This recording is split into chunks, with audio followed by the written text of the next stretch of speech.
Servus Männer, it's Red Pill Germany again. This is another story from the series What the European Union Doesn't Want You to Know, and it is also a story that indeed almost nobody is talking about at the moment because the public is only focusing on one issue at the moment, and that is our little so-called health crisis. That is why I thought I'd present to you what the European Union did now. Under the peculiar name Friedensfazilität, they basically created a foreign intervention slush fund of 5 billion euros. This fund, this money, will be used in order to finance interventions in non-European countries or regions. It is an extra budgetary fund, they call it, and that means that the European Parliament doesn't have to vote on it, and also the member states don't have to vote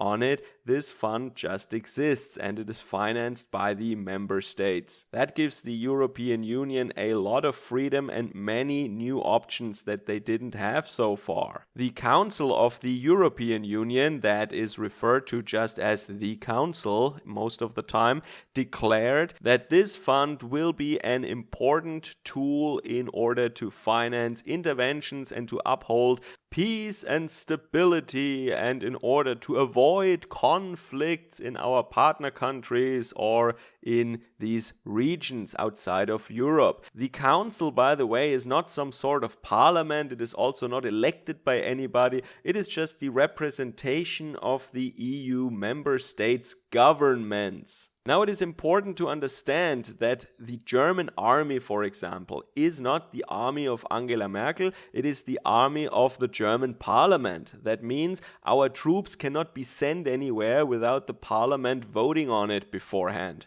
And also the EU cannot send troops anywhere, and they cannot just support a partner, let's say, when Ursula von der Leyen thinks she wants to, but normally the European Parliament has to vote on these things. But this fund was created without any parliamentary control, without any oversight. There are no checks and balances. This is an instrument of the executive. This is an instrument of governments, not of a parliament. That is important to understand first. So let's first look at what they're saying, what kind of language they're using, and then I try to get at the bottom and tell you what I think it actually means when we consider the circumstances and the proper context in which this is presented to us. They use a lot of buzzwords and a lot of management talk. That means they talk about using synergies with other political fields. They talk about a coherent and holistic approach that is embedded in a clear, coherent political strategy,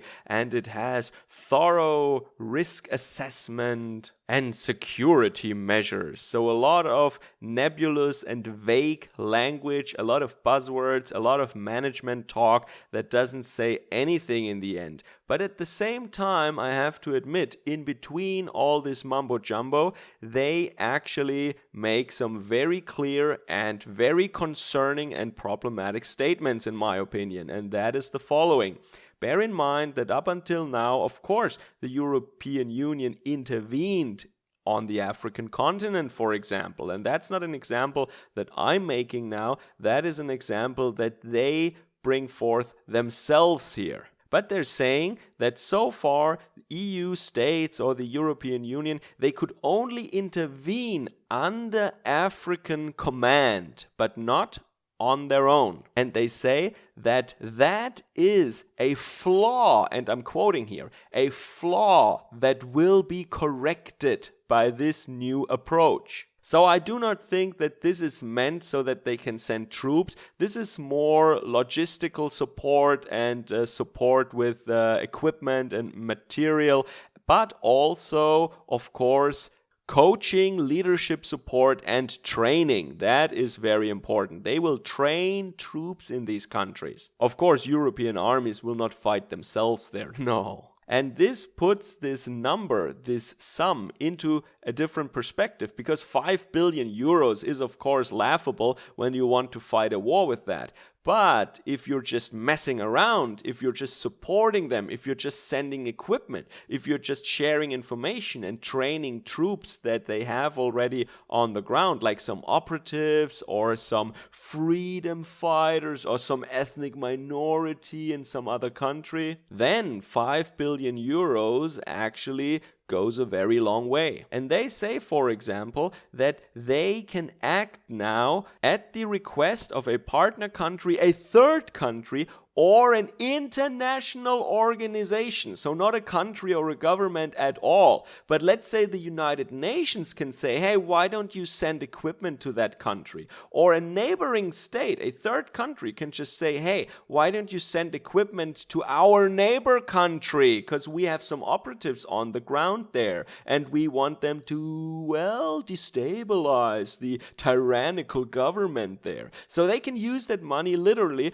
to overthrow governments now, or to support freedom fighters, or to maybe also oppress these freedom fighters and back up a president or colonel or something like that of a republic that is somehow seen as a partner country for the European Union. So in this mix of vague language and a very concrete example, Africa, they're actually telling us what they want to do. They want to have a slush fund with which they can meddle and intervene in other countries and destabilize regions and to further the interests of who? Of who actually? Of the European people? Of course not. This will all be in the interest of US, mostly coastal elites and their best allies ever. So globalist interest groups and small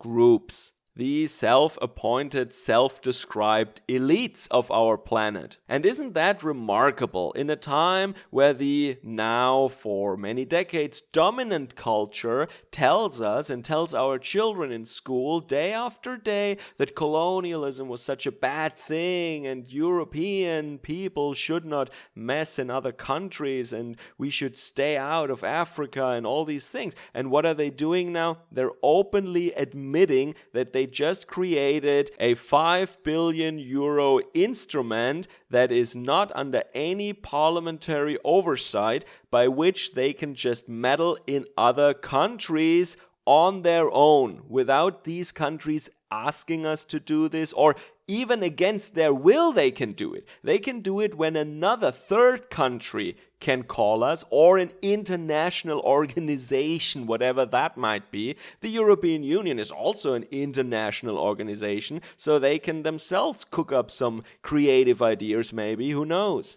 And they can even send military equipment into conflict zones, which is of course a big no-no, because we all know how these things will be used in these regions. And you can never really control who will get their hands on these things. So I think we shouldn't train anybody in Africa. We shouldn't support anybody in Africa. We should just close the borders. Yes, we can trade with them if they want to export raw materials, if they want to import our things.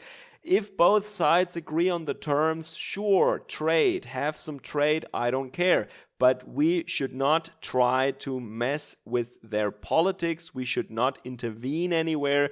We should let them figure out their lives for themselves. And we should send the people back that already came here. And we shouldn't accept any more people from there. They need to sort out their mess.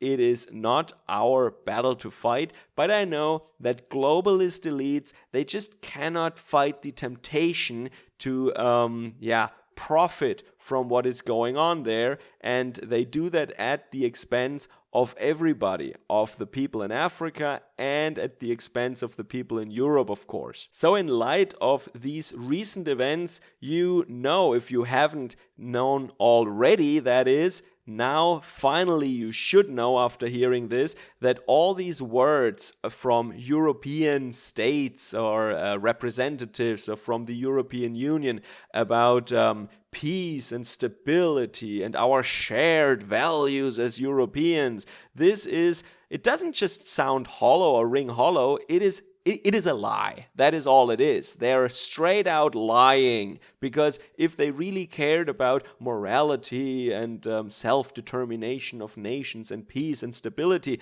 they would not create a fund that allows them to send dangerous equipment into conflict zones. A big shout out and thank you to all my supporters and my subscribers. Like, share and subscribe, especially on all tech platforms. The links are down in the description box below. If you want to support my channel, you can do so with Patreon, Subscribestar, or PayPal. Links are also down below. Let me know what you think about this topic in the comments down below. Enjoy the rest of your day. Servus, Kameraden.